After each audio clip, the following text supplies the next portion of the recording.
क्या आप website development के फील्ड में नए हैं और आप समझ नहीं पा रहे हैं कि आज के समय में किन चीजों का कौन से वेबसाइट में फीचर होना बहुत ही आवश्यक है? तो इस वीडियो के आखिरी तक बने रहिएगा।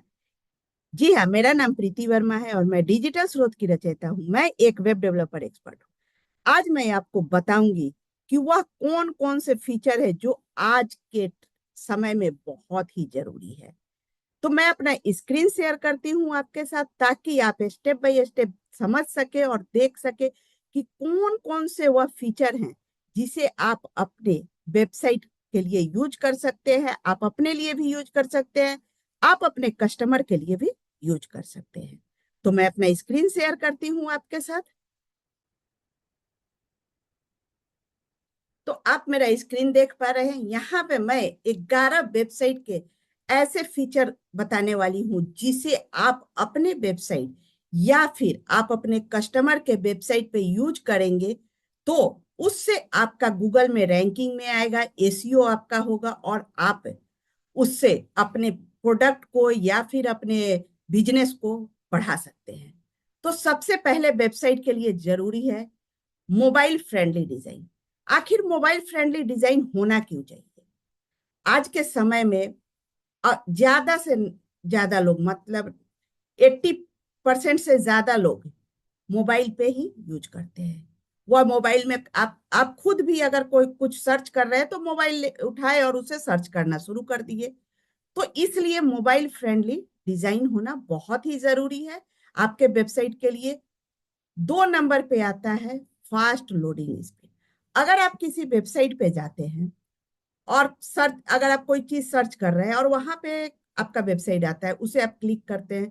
क्लिक करने के बाद जब आप उस वेबसाइट पे जाते हैं, अब वो लोडिंग लोडिंग लोडिंग लोडिंग दिखा रहा है आपको। 4 मिनट 5 मिनट लोडिंग ही दिखा रहा है। तो आप क्या कीजिएगा, आप उस वेबसाइट से निकल के आ जाइएगा।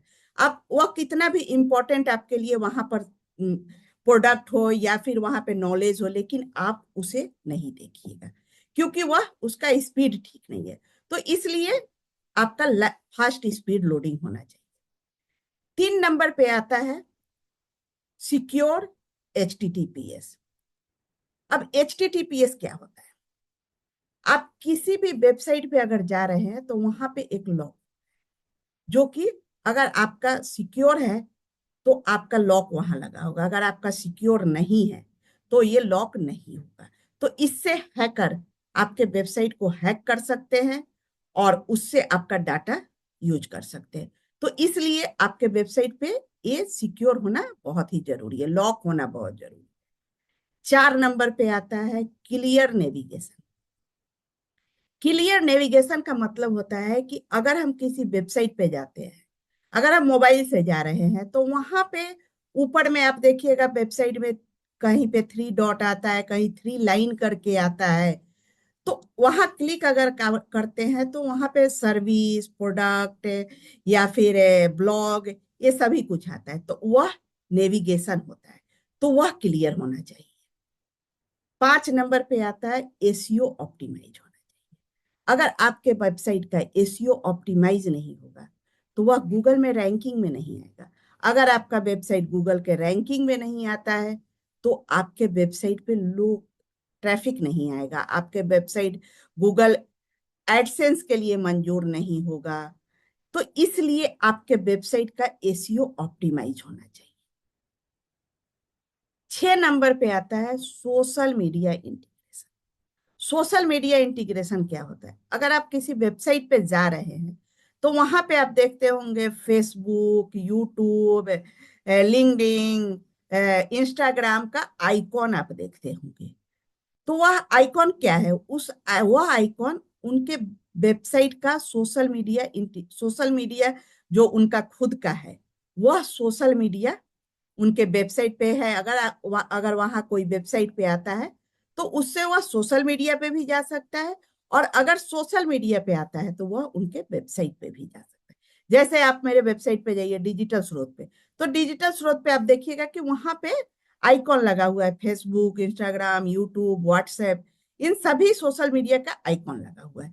तो आप उसे क्लिक कीजिएगा तो हम मेरे सोशल मीडिया पे जा सकते हैं डायरेक्ट। 7 नंबर पे आता है कॉन्टेक्ट फॉर्म। कॉन्टेक्ट फॉर्म क्यों जरूरी है? कॉन्टेक्ट फॉर्म होता है कि अगर आपके वेबसाइट पे कोई आप सर्विस प्रोवाइड कर रहे हैं, जैसे मैं वेबसाइट डेवलपमेंट का सर्विस देती हूँ, तो मेरे वेबसाइट पे डिजिटल स्रोत पे अगर कोई आता है तो वहां पे एक फॉर्म है। उस फॉर्म में वो अपना डिटेल फिल करेंगे, उनको किस तरह का वेबसाइट चाहिए वो फिल करेंगे और उसे सबमिट कर देंगे। सबमिट करने के बाद क्या होगा कि वह डाटा मेरे पास आ जाएगा। फिर मैं उनको कॉल करती हूँ, कॉल करके उनके वेबसाइट के बारे में बातें करके उनसे क्लोज करती हूँ अपने कस्टमर का। तो इसलिए आपका कॉन्टेक्ट फॉर्म होना जरूरी है। 8 नंबर पे आता है कॉल टू एक्शन बटन।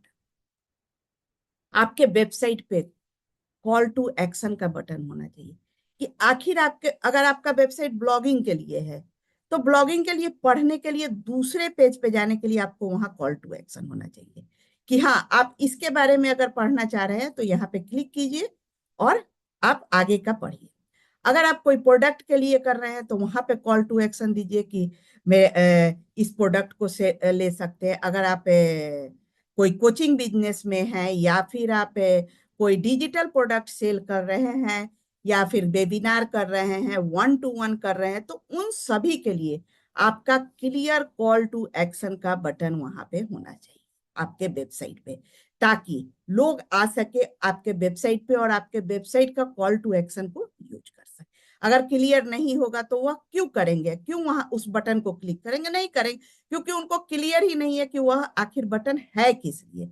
तो इसलिए कॉल टू एक्शन का बटन होना बहुत ही जरूरी है। 9 नंबर पे आता है ब्लॉग सेक्शन।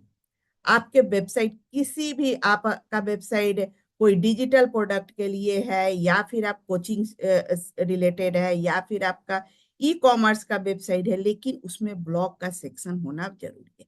क्योंकि आपके ब्लॉग का सेक्शन अगर नहीं होगा तो आपके वेबसाइट पे आपके प्रोडक्ट के बारे में लोगों को नॉलेज नहीं। आप Amazon वगैरह पे जाते हैं तो वहां पे वो लोग लिख के रखे हुए हैं डिस्क्रिप्शन में पूरा कि हाँ, मतलब कि इस प्रोडक्ट को में क्या क्या फीचर है। आप किसी वेबसाइट पे जाइएगा तो वहां पे आप देखिएगा कि अगर कोई प्रोडक्ट सेल कर रहा है तो उसके फीचर के बारे में लिखा हुआ है। तो ब्लॉग भी आपका होना चाहिए वेबसाइट पे। 10 नंबर पे आता है एनालिटिक्स इंटीग्रेशन।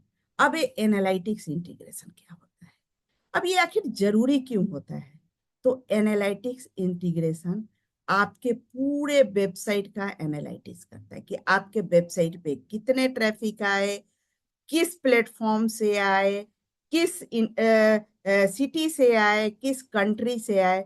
तो उसके लिए आपको गूगल एनालिटिक्स नाम का प्लगइन होता है, उसे आप इंस्टॉल कीजिएगा तो आपका एनालिटिक्स आप इंटीग्रेट कर सकते हैं।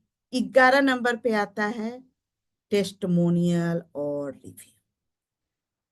अगर आप किसी प्रोडक्ट को सेल किए हैं या फिर किसी का काम किए हैं आप, तो आपको उनका टेस्टमोनियल लेना चाहिए, आपको उनका रिव्यू लेना चाहिए। रिव्यू और टेस्टमोनियल होता क्या है, आप देखिएगा, अगर जैसे मेरे वेबसाइट पे जाइएगा तो वहां पे आपको टेस्टमोनियल, गूगल का टेस्टमोनियल रिव्यू है मेरे पास। उसके बाद से कुछ क्लाइंट मेरे को टेस्टमोनियल दिए हैं, तो मेरे यूट्यूब चैनल पे टेस्टमोनियल नाम से है यूट्यूब चैनल पे। तो यह टेस्टमोनियल और रिव्यू आपकी ऑथोरिटी बढ़ाता है। आप जो भी काम कर रहे हैं, जो भी प्रोडक्ट सेल कर रहे हैं, उसके लिए आपकी ऑथोरिटी बढ़ाता है, ताकि आपके कस्टमर आपसे जुड़ सके और आपके साथ काम कर सके कि हाँ, इनके पास रिव्यू है, इनके पास टेस्टिमोनियल है, तो ये अच्छा काम करते हैं। तो इस तरह से टेस्टिमोनियल और रिव्यू आपके लिए बहुत ही इंपॉर्टेंट है। कोई ट्रस्ट पैलेस पे रिव्यू लेता है, कोई गूगल में रिव्यू लेता है। अगर आपका लोकल बिजनेस भी है तो भी आप गूगल में रिव्यू ले सकते हैं, आप अपने कस्टमर का टेस्टिमोनियल ले सकते हैं। तो ये जरूरी है। तो सबसे पहले आपको क्या ध्यान में रखना होगा, मोबाइल फ्रेंडली डिजाइन होना चाहिए आपका। दूसरा नंबर पे फास्ट लोडिंग होना चाहिए आपका, वेबसाइट सिक्योर होना चाहिए, क्लियर नेविगेशन हो चाहिए, आपका वेबसाइट एसईओ ऑप्टिमाइज होना चाहिए, और आपके वेबसाइट का सोशल इंटीग्रेशन, मीडिया का इंटीग्रेशन होना चाहिए, कॉन्टेक्ट फॉर्म होना चाहिए। आप कोई प्रोडक्ट सेल कर रहे हो या फिर कोई भी सर्विस दे रहे हो, कॉन्टेक्ट फॉर्म होना बहुत जरूरी है। क्लियर कॉल टू एक्शन आपके वेबसाइट पे होना चाहिए, ब्लॉग का सेक्शन होना चाहिए, गूगल एनालिटिक्स होना चाहिए, और टेस्टमोनियल और रिव्यू होना चाहिए। अगर आप इन 11 बातों का ध्यान में रखते हैं, 11 बातों को आप अगर 11 फीचर्स को आप अगर फॉलो करते हैं, तो आपका वेबसाइट ऑप्टिमाइज होगा, आपके वेबसाइट पे लोग आएंगे, ट्रैफिक बढ़ेगा, आपका एसईओ में, गूगल में आपका वेबसाइट रैंकिंग होगा, और जिससे आपका वेबसाइट ऑप्टिमाइज होगा, और ऑप्टिमाइज होने से आपके वेबसाइट पे गूगल एडसेंस का आपके वेबसाइट पे हो जाएगा, और आपके वेबसाइट पे अप्रूवल मिलेगा, और आपका वेबसाइट से इनकम आने लगेगा। चाहे आपका ब्लॉगिंग का ही वेबसाइट हो, लेकिन अगर आपका वेबसाइट ऑप्टिमाइज हो जाएगा तो वहां से इनकम आएगा। तो इन 11 फीचर्स को आप अपने या अपने कस्टमर के वेबसाइट में यूज कीजिए, और यूज करके आप अपने वेबसाइट को ऑप्टिमाइज कर सकते हैं। तो आज आपने जाना कि कौन से 11 फीचर को हमें यूज करना चाहिए आज के समय में, और उसे यूज करके अपने और अपने कस्टमर का बेनिफिट करना चाहिए। तो इस तरह की वेबसाइट से जुड़ी हुई बहुत सारी जानकारी मैं लेकर आती हूँ और आती रहूंगी। आपको यह वीडियो यूजफुल लगा तो कमेंट में जरूर बताइएगा, लाइक कीजिए और शेयर कीजिए, ताकि जो लोग इसके बारे में नहीं जानते हैं वह भी जान सके और इसका बेनिफिट उठा सके।